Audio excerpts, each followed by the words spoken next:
The messages kept coming, each one a small knife twisting deeper. Delete them fast enough and maybe George wouldn't see.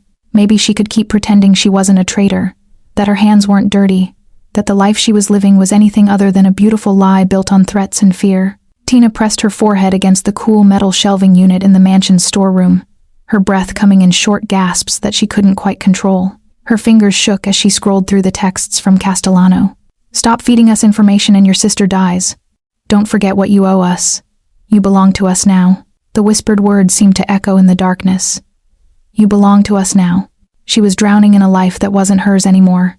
Every morning she woke up knowing she was betraying the man who signed her paychecks. Every night she fell asleep, knowing that one wrong move, one moment of hesitation, would destroy everything her sister had. The weight of it pressed down on her chest like a physical thing, suffocating her from the inside out. Tina's hands trembled as she finally deleted the last message, watching the evidence of her duplicity disappear from the screen. The tears came then, the ones she'd been holding back for 8 months of careful professionalism and buried guilt, silent tears that soaked into the sleeve of her housekeeper's uniform, each one carrying the shame of a woman who'd been systematized into complicity. She didn't even hear the footsteps approaching down the hallway, didn't hear the storeroom door swing open until it was too late, until the shaft of light fell across her face and she realized with absolute, devastating certainty that her carefully constructed world had just crumbled to dust. Standing in the doorway was George Laurel himself, the Mafia boss, the feared patriarch of the Laurel crime family, the man whose morning coffee she prepared at exactly 7:15 in bone china cups she hand-washed because he insisted on it, the man whose presence filled rooms the way storms fill skies, dangerous and impossible to ignore, 6'3" of controlled violence, with a tattoo running down his neck that marked him as someone born into this world. Someone for whom brutality was a language as natural as breathing. He stood there in a charcoal suit jacket, shirt sleeves rolled up to his elbows, fresh blood spattered across his knuckles from whatever dark business had just concluded. His obsidian eyes were sharp as fractured glass, the kind of eyes that made people confess to crimes they hadn't even committed just to escape their intensity. But right now, those lethal eyes were locked on her, and his expression was shifting. Not to anger, not to the cold fury she deserved, something far more dangerous than either of those things. Genuine concern. For 8 months, Tina had played the perfect invisible maid, the woman who moved through his penthouse like a ghost, who never flinched when blood-soaked men walked through marble hallways tracking violence, who never asked questions about briefcases full of cash or hushed conversations in languages she didn't understand about territories and shipments and people who needed to vanish. She'd kept her eyes down and her hands steady, kept her awareness of him buried so deep beneath professionalism and survival instinct that she could almost pretend it didn't exist. But now she was caught, not just crying, caught with evidence of her treachery still glowing on her phone screen, caught as the traitor they'd forced her to become, and the one man she never wanted to see her broken was staring at her with an intensity that made her racing heart feel like it might detonate inside her chest. George's voice when he spoke was quiet, almost gentle, which somehow made everything worse. "Tina," he said. His hands were empty now. No gun, no phone, just a dangerous man standing in a doorway, looking at her the way no one had ever looked at her before, as if her breaking mattered, as if he cared. "What are they making you do? If you haven't subscribed yet, hit that button now, because you're about to discover exactly how deep this trap goes, and how one woman fights her way out. Trust me, you won't want to miss what happens next." The safe house was nothing like the penthouse. It was small, sparse, hidden somewhere on the north side of Chicago in a neighborhood where no one asked questions and everyone minded their business. George brought her here in the back of a black car with tinted windows, and Tina spent the entire drive convinced he was going to kill her. He didn't. Instead, he sat across from her at a kitchen table that had seen better days and asked her to tell him everything. So she did. The words came pouring out like a dam breaking, 8 months of silence and shame spilling across that worn wooden table. She told him about coming to Chicago 3 years ago, broke and desperate, fleeing a life that had crushed her. She told him about the job posting she'd found, the one that promised good money and flexible hours. She didn't mention that she'd been living in her car for 2 weeks before that, or that the shelter had turned her away because they were full. The man who recruited her had been charming. His name was Vincent, and he'd approached her at a coffee shop where she was working part-time, earning just enough to keep from starving. He'd seen something in her, he said. Potential. He knew people who needed reliable household staff, good money, no questions asked. She could support herself, maybe even help her family back home. Within a month, She'd signed papers she didn't fully understand. Within 6 weeks, Vincent had informed her that she owed a debt, a large one, for the recruitment fee, the training, the placement, for the opportunity he'd given her. When she'd asked how much, the number had made her stomach drop. When she'd asked how long it would take to pay it off, Vincent had smiled in a way that made her understand she never would. That was when the threats began, casual at first. Mentions of her sister Emma's school schedule, a photo of her mother walking to work, nothing overt enough to be called a threat, but clear enough that she understood the message. Vincent introduced her to Castellano, and Castellano explained her new job in a voice that was soft as velvet and sharp as broken glass. She would work in the homes of important men. She would keep her eyes open and her mouth shut. She would report what she saw and heard. And as long as she was useful, her family would remain safe. That was when she'd been placed in George's penthouse. George listened to all of this without moving, his expression unreadable. When she finished, the silence stretched between them like a living thing. Tina couldn't meet his eyes, couldn't bear to see whatever judgment or disgust might be waiting there. Finally, he spoke. His voice was different now, stripped of the gentleness from the storeroom, harder, more dangerous. "You understand what comes next," he said. "It's not going to be simple. Castellano won't just let you walk away. If I help you, if I actually protect you, he's going to see that as a declaration of war. I'm going to be at war with him. My organization, my people, all of it will be at risk." Tina's hands were shaking again. She nodded slowly, understanding. George leaned forward. "You have 2 choices. 1, I can make some calls, get you into witness protection. You disappear, new identity, new life, far away from here, safe. But your family stays in Chicago, and Castellano will know you've turned on him. They'll be vulnerable to retaliation for a long time." He paused, letting that sink in. "Or you stay. You help me end this. You help me bring him down. It's messier, it's dangerous, but once it's over, your family is actually safe. Genuinely safe, not just surviving under the threat of his shadow." He stood up and walked to the window, looking out at the Chicago street beyond. "Either way, you're not going back to him. Not today, not ever. That ends now. But the choice of what comes next, that has to be yours." Tina said yes before she could convince herself it was madness. Yes, she would stay. Yes, she would fight.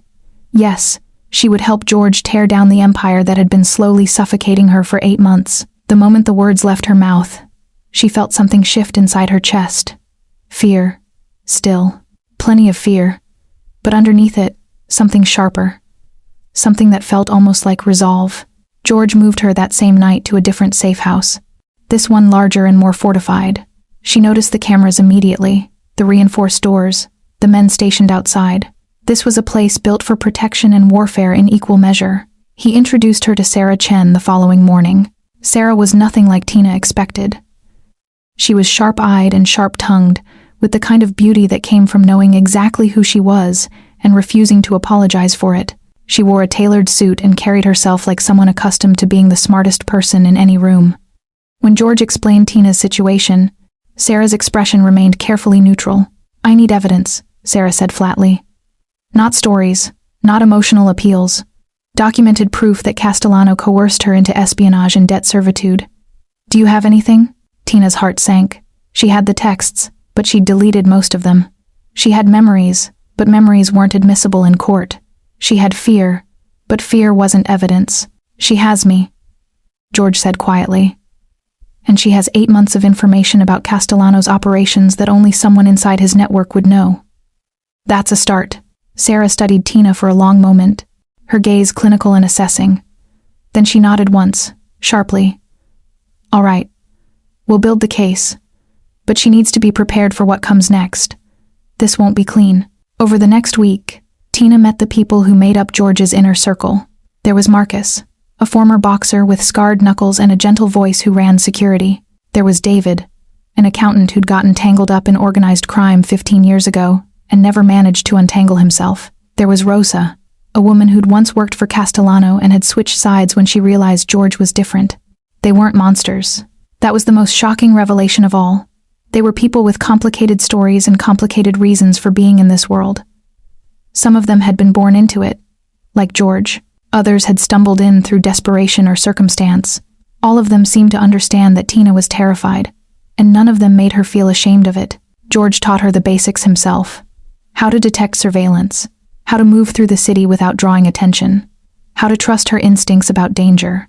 He was patient but uncompromising, pushing her harder than she thought she could handle, until she pushed back and discovered she was stronger than she believed. He taught her how to fight, not for sport, but for survival, how to use her body as a weapon, how to aim for vulnerable points, how to run, how to hide. With each lesson, she felt the paralysis that had gripped her for so long beginning to crack. It was on the 9th day that everything accelerated.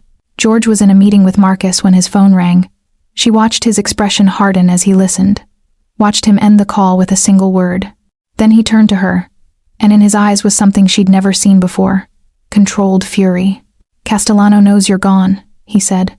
"He sent men to find you. 4 vehicles heading to 3 of my known properties right now. They're looking for you specifically.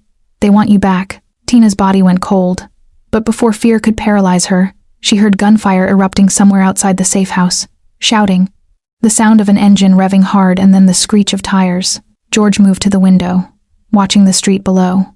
His crew was engaging Castellano's men in broad daylight on a Chicago street corner. The war had started. He turned back to Tina, and there was something almost grim in his expression. Something that said there was no going back now. "You ready?" he asked. "No," Tina thought. But she nodded anyway. "Yes," she whispered. "I'm ready." The therapist's name was Dr. Elizabeth Morrison, and she worked out of a small office in a nondescript building that George owned through several layers of shell companies. She was older, with silver hair and kind eyes that somehow made it easier to say the things that needed saying. Tina started going twice a week. At first, she could barely speak. She'd sit in the chair across from Dr. Morrison and feel the weight of her own shame pressing down so heavily that forming words felt impossible. But Dr. Morrison didn't push. She just waited. She let the silence exist between them, without trying to fill it. Weeks passed before Tina could talk about Vincent without her voice breaking. Months before she could discuss the debt without feeling like she deserved it somehow. But slowly, something shifted. In one session, Dr. Morrison asked her a simple question. "If this had happened to your sister Emma, what would you tell her?" Tina opened her mouth to answer and then stopped, because she knew what she would say. She would tell Emma that it wasn't her fault, that she'd been targeted because she was alone and vulnerable, not because she was weak, that men like Vincent and Castellano were predators, and predators chose their prey carefully. They didn't choose weakness. They chose isolation. And Tina had been very, very isolated. The realization hit her like cold water. She wasn't weak. She'd been systematized into complicity, manipulated with precision, threatened in ways designed to paralyze her. The shame she carried wasn't hers to carry. It belonged to the men who'd put her in this position. That knowledge was both liberating and infuriating. The anger came next, burning through her like a wildfire. She'd spent so long being afraid that she'd forgotten how to be furious. But now the fury was there, hot and clean and righteous. It burned away the self-blame and replaced it with something far more dangerous: purpose. She was in George's study when she brought it up. He was reviewing documents, financial records that Sarah's team had been compiling. Tina stood in the doorway for a long moment before speaking. "There are others," she said. "Women like me. I know there are." George looked up from the papers. His expression was unreadable. "Castellano uses the same recruitment method," Tina continued. "He finds vulnerable women, isolates them, gets them to sign contracts they don't understand. Then he owns them. I want to document it. I want to help build cases against him for every single woman he's done this to." George set down his pen. There was something dangerous in the way he moved. Something that suggested this conversation had shifted something fundamental. "That's dangerous," he said quietly. "It means going back through your own trauma. It means facing him in ways that are more than just personal." "I know," Tina said, "and I want to do it anyway." Sarah became her partner in this work. The skepticism that Sarah had shown initially had transformed into something else entirely. Respect, maybe, or recognition of kinship. Sarah had her own complicated history with the law, with power, with the systems that were supposed to protect people, but rarely did. Together, they began building a map. Sarah had contacts, people who owed her favors or who wanted to see Castellano fall for their own reasons. Tina had something more valuable. She had the inside perspective. She could identify the patterns, the methods, the psychological manipulation that made it work. They found 4 other women living in servitude under Castellano's control. 3 of them were too terrified to talk. One wasn't. Her name was Michelle, and she'd been trapped for 3 years. She came to the safe house on a gray November afternoon, and when she sat down across from Tina, something passed between them that didn't need words. Understanding. Sisterhood born from shared horror. Michelle told them everything. The contracts. The threats. The way Castellano had systematically isolated her from her family until she had no one. The way he'd used her to spy on a rival organization, just like he'd used Tina. As she spoke, Sarah documented everything. Recorded statements. Built a case that was becoming impossible to ignore. By December, they had testimony from Michelle and partial statements from 2 other women who were still too afraid to go on record, but who'd given Sarah enough information to corroborate the pattern. They had financial documents showing the debt manipulation. They had text messages. They had evidence of threats. They had something real. Tina was working late one night, compiling victim statements for Sarah's lawyers, when George appeared in the doorway of the study. He'd been watching her for several minutes, she realized. Just watching. "Do you know what you've become?" he asked quietly. Tina looked up from the computer screen. Her face was pale from the glow of it, her eyes tired but sharp. "A woman who's fighting back," she said. George stepped into the room and closed the door behind him. He moved to the desk and looked at the evidence they'd compiled. Months of work, months of Tina walking back through her own trauma, reliving her own pain, to save other women. "You realize this could destroy you," he said. "If something goes wrong, if Castellano finds out how deep you're involved in building this case against him, he won't just threaten you, he'll come for you. Hard." "I know," Tina said. "And I'm doing it anyway." George looked at her then. Really looked at her, and something shifted in his expression. It was the look of a man who'd just seen something he hadn't expected to find, something he couldn't unsee. "I'm falling in love with you," he said. "And it has nothing to do with the fact that you're broken. It's because you're brave enough to break yourself open and put yourself back together as something stronger." Tina didn't answer. She didn't know how to. But when he reached out and took her hand, she didn't pull away. This is where everything changes between them, and where you realize this story is about so much more than survival. The comment section below is already filled with people who felt this moment. Add yours, and let's build this together. The first warehouse burned on a Tuesday night in late December. George got the call at 2 a.m, and Tina watched his face go completely still. She'd learned to recognize that look. It meant people were hurt. It meant the war had stopped being theoretical. By Wednesday, 3 of his legitimate businesses had been firebombed. A shipment of goods heading to one of his distribution centers had been hijacked by Castellano's men. The message was clear. Castellano was done waiting. He was done playing.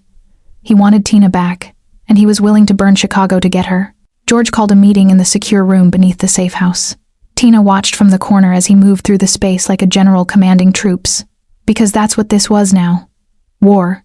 Real, brutal, escalating war with casualties and collateral damage, and no guarantee of victory. Marcus was there with his security team. David had pulled together financial data showing the cost of Castellano's attacks.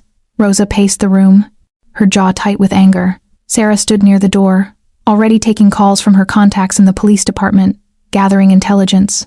And then there was George. Tina had never seen him like this. Not angry exactly, though there was anger there, burning cold and controlled beneath the surface. This was something else. This was a man who'd been forced into a position where he had to choose between his empire and his principles, and he was choosing to fight on both fronts simultaneously. "He's trying to force my hand," George said, his voice cutting through the room. "He wants me to react emotionally. He wants me to make mistakes. He's counting on the fact that I'll be so focused on protecting Tina that I'll leave my operations exposed. So we don't do that. We do the opposite." He pulled up a map of Chicago on the large screen at the front of the room. Points of light marked his operations. Other points marked Castellano's known territory. "We consolidate. We pull resources from the perimeter and reinforce what matters. We make it clear that we're not running and we're not hiding. And we start dismantling his supply lines. Not violently, strategically. We cut off his money. We expose his operations to the people who need to know about them. We make him bleed in ways that don't leave fingerprints." It was brilliant and brutal in equal measure. Tina watched Sarah's expression shift as she understood what George was doing. He wasn't just fighting Castellano. He was orchestrating a takedown that would be so thorough, so documented, that when Detective Chen finally moved in with her warrants, there would be nothing left to fight. The next 2 weeks were chaos. Coordinated but controlled chaos. George's people moved through the city like a chess game playing out in real time. Castellano's supply lines began to fail. His territories began to shrink. His people started getting arrested on outstanding warrants that Sarah had been working with the police to revive. Tina began to understand the full scope of what George was. She'd known he was dangerous. She'd known he was powerful. But she hadn't fully understood the scale of his intelligence, the precision of his strategy, the way he could see 3 moves ahead while his enemies were still reacting to the first one. She also began to understand that she could help in ways beyond just providing testimony. She knew Castellano's methods. She knew his weaknesses. She started working with George's team, identifying vulnerabilities in his organization that they could exploit, suggesting pressure points, using her intimate knowledge of how he thought to help predict his next moves. George never asked her to do this, but he also never told her to stop. On the night of January 8th, one of Castellano's coordinated attacks nearly worked. His men hit one of George's primary distribution centers while simultaneously staging a diversion on the other side of the city. It was aggressive and calculated, and for a moment, it looked like it might succeed. George was at the distribution center when it happened. Tina was in the command center with Sarah and Marcus when the alarm started blaring. Security feeds showed men moving through the building, gunfire erupting, and then George's voice, calm and controlled, ordering his people to defensive positions. Marcus wanted to send reinforcements immediately, but George's voice came through the radio again, stopping him. "I've got this. Maintain positions elsewhere. Don't leave anything exposed." The firefight lasted 17 minutes. It felt like 17 hours. Tina watched the security feeds, watched George move through his own building like a predator, watched him coordinate his people with surgical precision. They repelled the attack. They captured 2 of Castellano's men. But the cost was visible in the way George moved afterward, in the careful way he was holding his left side. When he came back to the safe house, Sarah moved to help him, but Tina was faster. She was already at his side, already pulling his jacket away to see the wound. A graze across his ribs, deep enough to bleed, shallow enough not to be life-threatening, but it was still a wound. Still blood, still proof that he could be hurt. George tried to wave her away, but Tina had learned a lot about stubbornness in the past few months. She got him to the medical room they'd set up, cleaned the wound with hands that were far steadier than they had any right to be, and wrapped it carefully, all while George watched her with an expression that was equal parts amusement and something deeper. When she finished, she pulled a chair next to the medical bed and sat down. "I'm staying," she said. "Don't argue." George didn't argue. He just reached over and took her hand, and they sat like that through the night while the city raged on outside and the war continued its relentless march toward whatever ending was coming. Tina understood, watching him sleep, that she was no longer running from Castellano's shadow. She was standing in it deliberately, side by side with a man who'd chosen to fight for her, and in fighting for her, had given her the greatest gift of all, the chance to fight for herself. The call came on a Thursday afternoon. George was in the study reviewing casualty reports from the latest skirmish when his encrypted phone rang. He looked at the number and his entire body went tense. "It's Chen," Sarah said, reading his expression. "The detective." George took the call. Tina watched from across the room as his jaw tightened with each word he heard. When he finally spoke, his voice was flat and dangerous. "You have 30 minutes, he said, and hung up. The meeting took place in an abandoned parking garage on the south side of the city, neutral territory, which meant nothing was truly safe. George brought Marcus and 2 other men. Tina wanted to go, but George was adamant. "No. This is a negotiation. You're the prize. You don't show up." So Tina waited in the command center with Sarah, watching through the camera feed that Marcus had managed to plant in the garage. Detective Sarah Chen looked exactly how Tina had imagined her. Professional, sharp, wearing the weight of a police badge that was becoming increasingly irrelevant as the war between George and Castellano escalated beyond the reach of traditional law enforcement. Chen got straight to the point. "I know about Tina Vaughn," she said. "I know Castellano had her. I know she's with you now. I know she's been helping you build a case against him." George's expression didn't change. His hands were visible, empty, but there was a coiled readiness to him that suggested violence was a single word away. "Here's what I'm offering," Chen continued. "Help me build an official case. Get Tina to testify. I'll ensure she's protected as a witness. I'll ensure her cooperation is recognized. We do this through the system. We do this right. And Castellano goes away for a very long time. You step back. Your organization steps back. Let the law handle it." The silence that followed was absolute. George didn't laugh, but something in his expression suggested he wanted to. "You think your system can protect her?" You think your witness protection can keep her safe when Castellano has men everywhere? You think your courts and your lawyers and your law can move fast enough to matter before he decides she's more valuable dead than alive? I can protect her, Chen said. No, you can't, George said flatly. You can try. You'll fail. And when you fail, she dies. I won't let that happen. Detective Chen was quiet for a long moment. In the camera feed, Tina could see the calculation happening behind her eyes. The moment when a cop had to confront the reality that the system she dedicated her life to wasn't equipped to handle what was actually happening in this city. Chen made a choice then. Not the choice of a detective following protocol. The choice of a person looking at a war that was going to consume Chicago if something didn't stop it. All right, she said. Then we do it my way. Not officially. You keep doing what you're doing. I'll feed you information about Castellano's operations. I'll ensure that the cases we can build against him are airtight. And when this is over, when you've done what you're going to do, I'll make sure the evidence is presented in a way that the system can act on. I'll make sure the paperwork is clean enough that even if everyone in the department knows you were involved, nobody can prove it. George studied her carefully. Why? Because Castellano has gone too far, Chen said. Because the violence is destabilizing everything. Because I'm tired of being a cop in a city where the law doesn't matter anymore. And because whatever you're doing is actually working better than anything the department could do. So I'm choosing to work with you instead of against you. Not as a cop, as a person who wants this to end.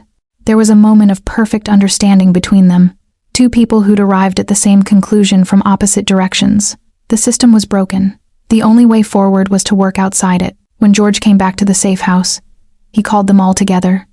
George, Tina, Sarah, and now Detective Sarah Chen, sitting in the command center like architects of an impossible plan. Chen brought intelligence that shifted everything. She had access to Castellano's financial records, obtained through warrants and investigation. She had witness statements from people who'd been too afraid to come forward officially, but who trusted her enough to talk off the record. She had details about his supply chains, his territory disputes, his alliances with other organizations.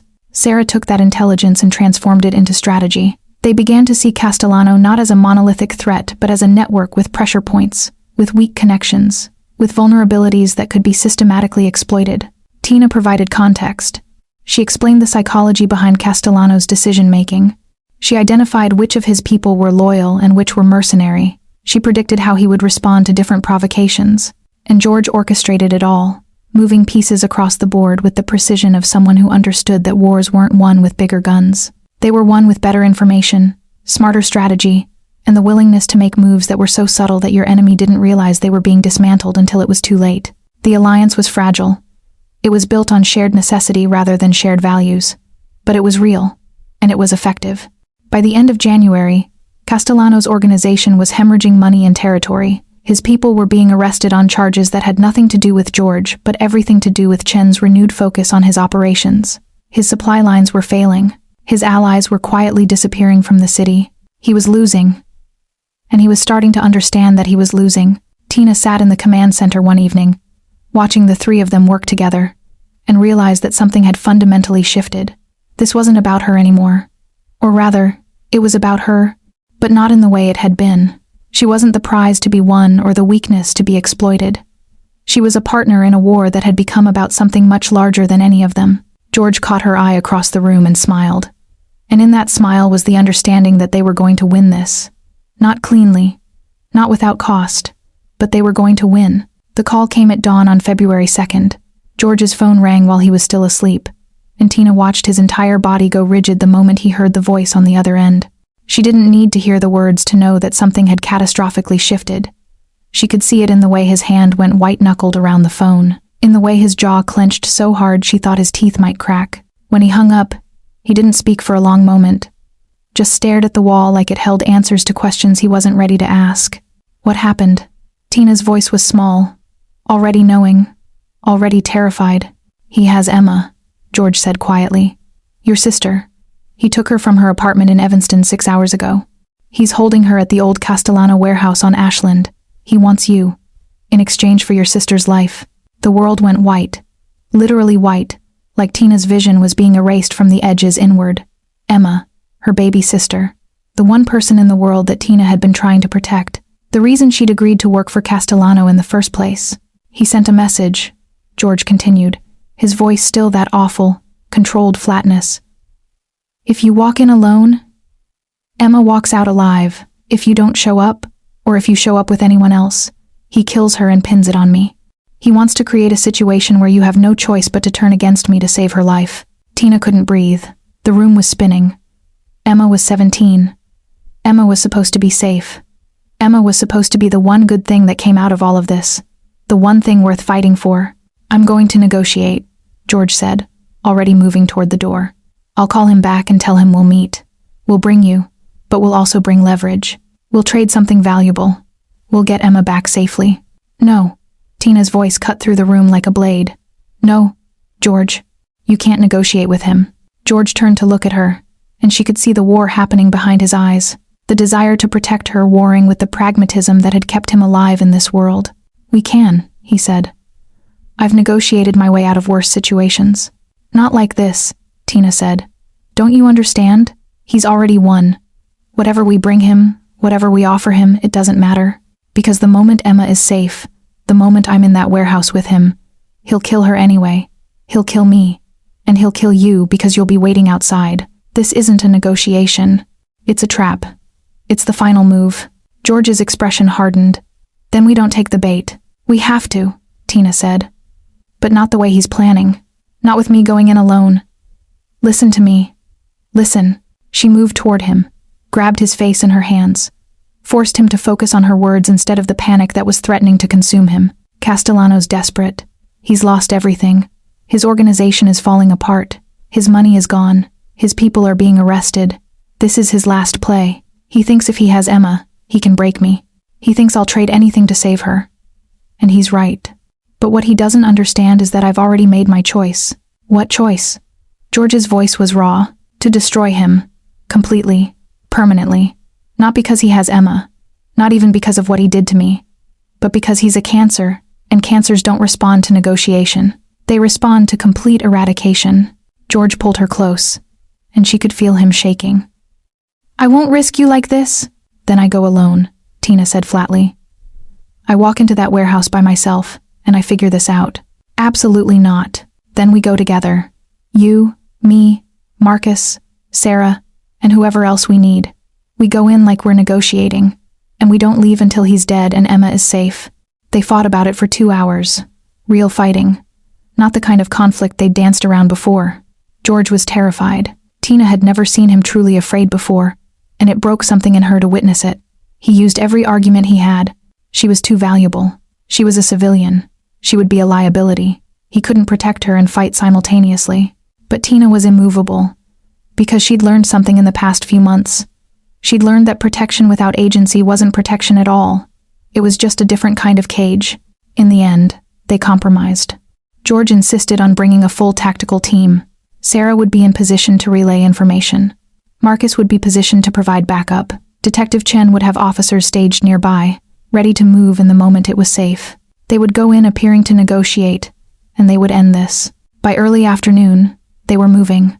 Tina sat in the back of George's car as they drove toward Ashland, toward the warehouse, toward whatever this ending would look like. George was silent beside her, his hand on her thigh, gripping like she might disappear if he let go. I love you, Tina said quietly. I need you to know that before we walk into this, not because of what you've done for me, not because of protection or gratitude, but because you saw me when I was broken and you didn't try to fix me. You just helped me fix myself. That's what I'm in love with. That's who you are. George turned to look at her, and his expression was raw. I love you too, and that's exactly why I need you to survive this. We're going to survive it, Tina said. Both of us. And then we're going to live. The warehouse loomed ahead of them, gray and industrial against the February sky. Castellano was in there. Emma was in there. Everything they'd been working toward, everything that had brought them to this moment, was waiting inside those walls. George pulled up to the entrance. He looked at Tina one more time, nodded, and they stepped out together into the cold Chicago winter. The final confrontation was waiting. The warehouse was a cavern of shadows and rust. Castellano had positioned his men strategically, controlling the high ground and the exits. Tina counted at least 15 that she could see, and probably more hidden in the darkness above. Emma was in the center of the space, bound to a chair, and the moment Tina's eyes found her, Everything else narrowed down to a single point of desperate focus. Emma was terrified but alive. That was the only thing that mattered. Castellano stepped out from behind one of the massive pillars like he was making a theatrical entrance. He'd aged in the months since Tina had last seen him. The stress of losing his empire had carved lines into his face, had hollowed out something essential in his eyes. He looked like a man who was already dead and just hadn't stopped moving yet. "Tina," he said, his voice echoing through the warehouse. "I'm glad you came. I was starting to think you'd forgotten where you came from. Forgotten who owns you." "Nobody owns me," Tina said. The words were quiet, but they carried weight. The sound of a woman who'd spent months breaking free from that very belief. Castellano smiled, and it was the smile of a predator who'd been cornered and was about to take everything down with him. "That's where you're wrong. See, you belong to me. You always have, and you always will." He nodded to one of his men, who put a gun to Emma's head. The casual brutality of it, the way her sister's face went white with terror, made something in Tina's chest crack open like an egg. "Here's what's going to happen," Castellano said. "You're going to walk out of here with me, right now. You're going to come back to work. You're going to be exactly what you were before. Useful, obedient, mine. In exchange, your sister lives. George lives. Everyone lives. But you have to choose, Tina. You have to choose me." It was an impossible choice. It was designed to be impossible. Castellano wanted her to sacrifice herself, wanted her to prove that he still owned her, still controlled her, still mattered more than her own freedom. He wanted to win even as he was losing everything. Tina felt George shift beside her, preparing to move, preparing to fight. She put her hand on his arm and held him in place, because in that moment, with the gun pressed to Emma's head and the warehouse full of men waiting for the order to kill, Tina understood something fundamental about how this had to end. Emma's eyes met hers across the distance, and something passed between them. Her sister's gaze was terrified, yes, but there was something else there too, something that looked almost like resignation, like Emma had made peace with whatever was coming. And then Emma did something that changed everything. She shook her head, just slightly, a small movement that said no. A refusal that was so quiet, so understated, that only Tina could see it. That small gesture from a 17-year-old girl sitting bound to a chair with a gun to her head crystallized something in Tina. This was exactly what Castellano had done to her, exactly what he was doing to Emma. He was trying to force a choice that would break her, that would make her sacrifice herself and call it love. "No," Tina said, and then louder, "No."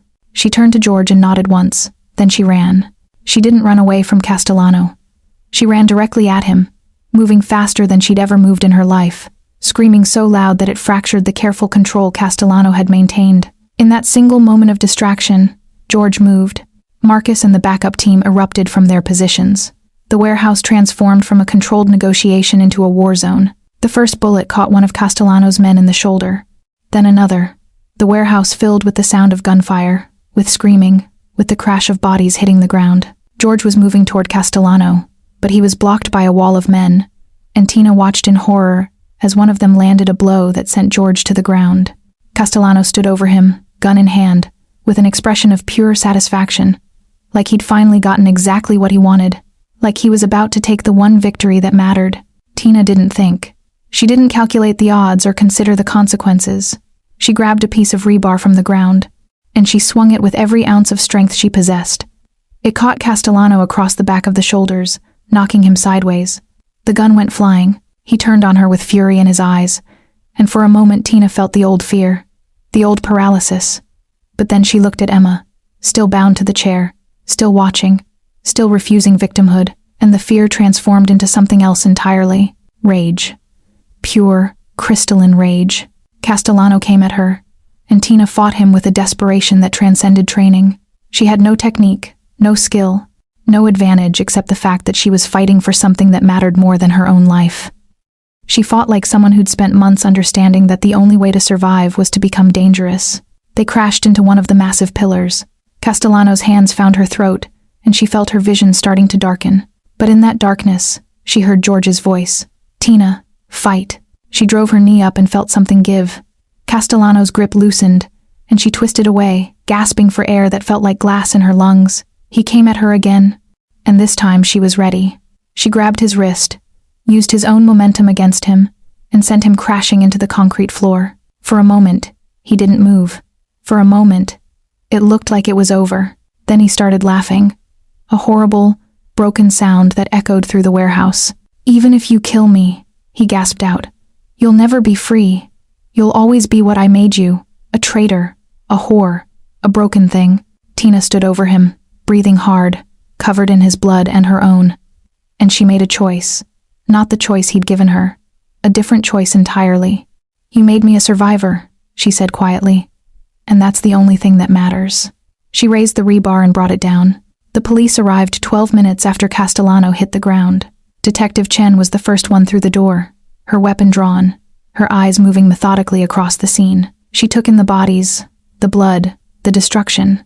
She took in George, badly beaten but alive, leaning against a pillar with his arm around Emma.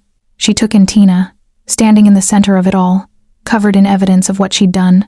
For a long moment, Chen didn't move, didn't speak, just assessed with the cold precision of someone who'd spent years learning how to read crime scenes. Then she holstered her weapon and got to work. What followed was a masterclass in misdirection wrapped in legitimate police procedure. Chen coordinated with her officers, ensuring that the narrative that emerged from the warehouse was technically accurate but carefully angled. Castellano's men had initiated gunfire. Return fire was justified. Castellano himself had been killed in the crossfire, caught between opposing forces. Self-defense. It was a story that held up under scrutiny because it was true, just not the whole truth. The whole truth that Tina had deliberately chosen to fight, had deliberately brought down the man who destroyed so much of her life that stayed in the warehouse, that lived in the silence between what Chen wrote in her report and what Chen knew had actually happened. George was taken to the hospital with 2 broken ribs, a fractured collarbone, and enough bruising to suggest he'd been through a war, which he had. Emma was checked out and released with minor injuries and a therapist's referral. And Tina sat in the waiting room in clothes that smelled like blood and violence and tried to process what she'd become. 2 weeks. That's how long George stayed in the hospital. 2 weeks of Tina sitting beside his bed, watching him sleep, watching him wake up in pain and refuse the medication that would have made it easier. 2 weeks of conversations that started in darkness and ended in the pale light of early morning. On the 3rd day, George asked her to tell him what happened in the warehouse. Not the official version, the real version. So she did. She told him about the moment when she'd decided to stop running, stop hiding, stop hoping that someone else would save her. She told him about the rage that had crystallized into action. She told him about the choice she'd made and what it had cost her. Not in physical pain, but in the person she'd been before and the person she'd become. George listened without interrupting. When she finished, he reached out and took her hand. "I'm proud of you," he said simply. "And I'm terrified of what that means for us." Tina didn't answer immediately, because he was right. Something had shifted in that warehouse. The dynamic that had defined their entire relationship, George protecting Tina, Tina depending on George, had been fundamentally altered. She wasn't someone who needed saving anymore. She was someone who could save herself. And the question hanging over both of them was whether that changed what they felt for each other. On the 7th day, Sarah brought them the news about Castellano's organization. It was fracturing. Without his leadership, without his network of alliances, the whole structure was collapsing. Some of his people were being arrested on the charges that Detective Chen had carefully prepared. Others were fleeing the city. Still others were trying to switch sides, offering information in exchange for protection. The war was over. Castellano's empire was dust. George was released on a gray February afternoon. The hospital discharged him with instructions to rest, to avoid physical exertion, to come back for follow-up appointments. As if returning to normal life was possible after everything that had happened. They drove through Chicago in the early morning light. George behind the wheel despite Sarah's protests, that he wasn't cleared to drive. Tina didn't object. She understood that he needed this, needed to move through the city that had been a battleground, needed to reclaim it as something other than a war zone. The sun was rising as they drove north along the lake. The water was gray and cold and beautiful in a way that only winter Chicago water could be. George drove without speaking, and Tina let him. She was learning that silence between them had become a language. It wasn't the absence of communication. It was a different kind of connection entirely. Eventually, George pulled into a parking area overlooking the water. He turned off the engine and they sat there, watching the sunrise paint the sky in shades of pink and gold. "I need to ask you something," George said. "And I need you to answer honestly. Not for me, for yourself." "Okay," Tina said. "Do you love me? Or do you love what I represented?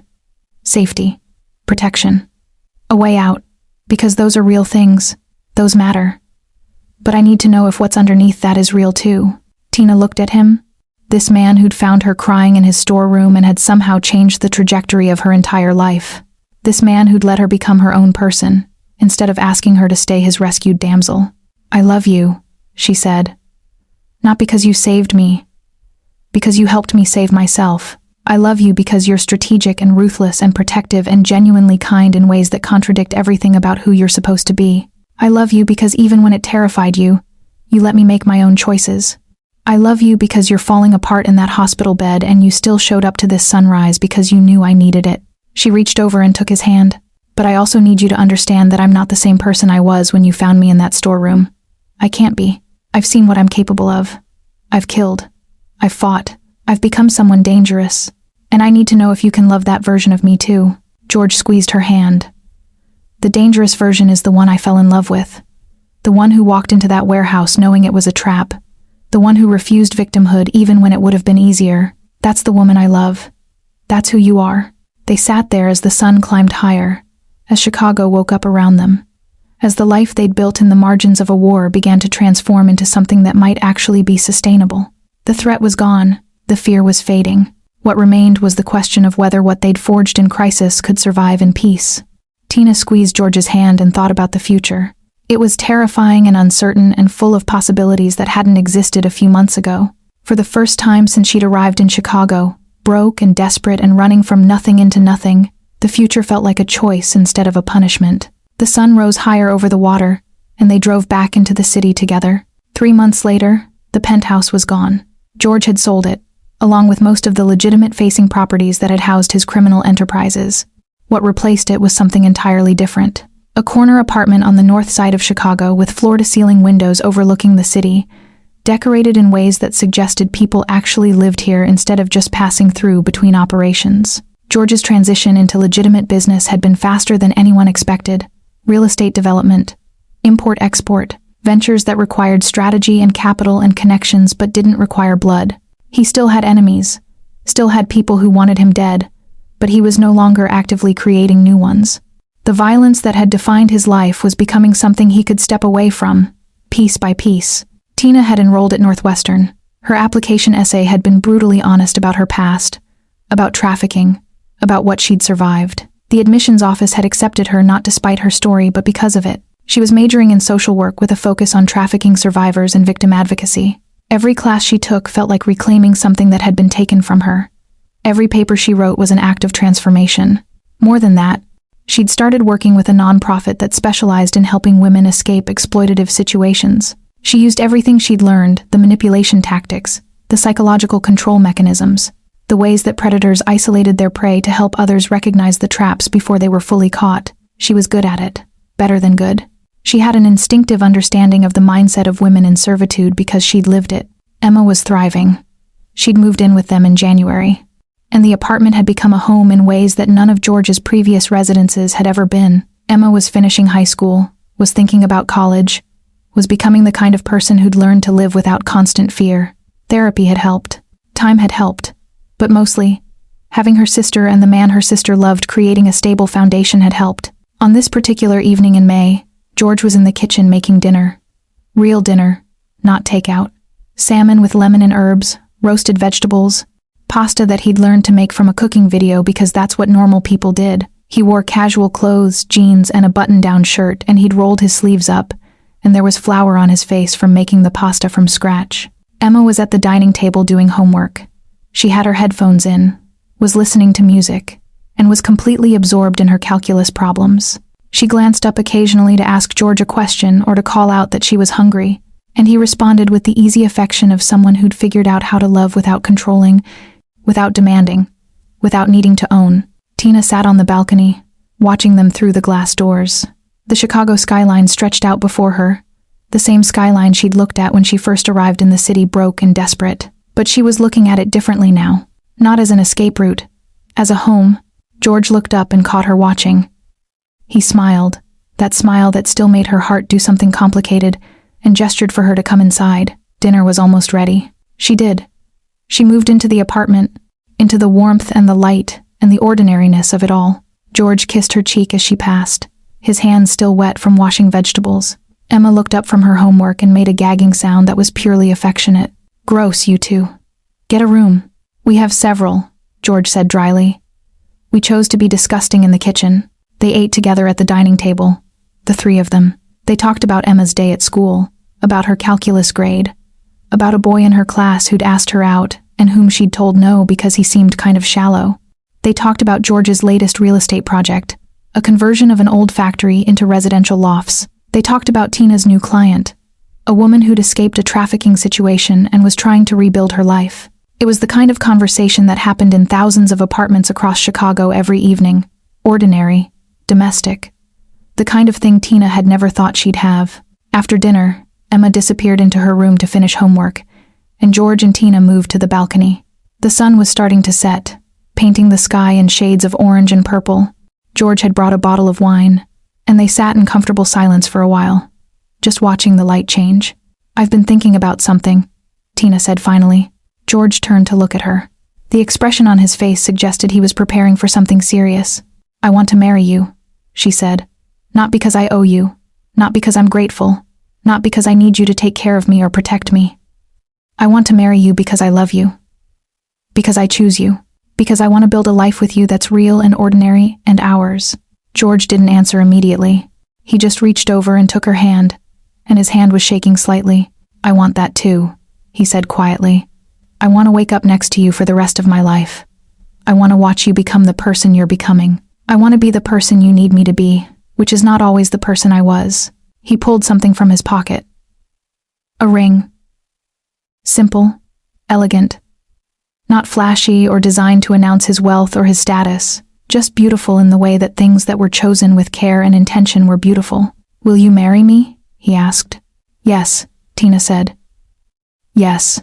He slipped the ring onto her finger, and she watched it catch the light of the setting sun. It was real.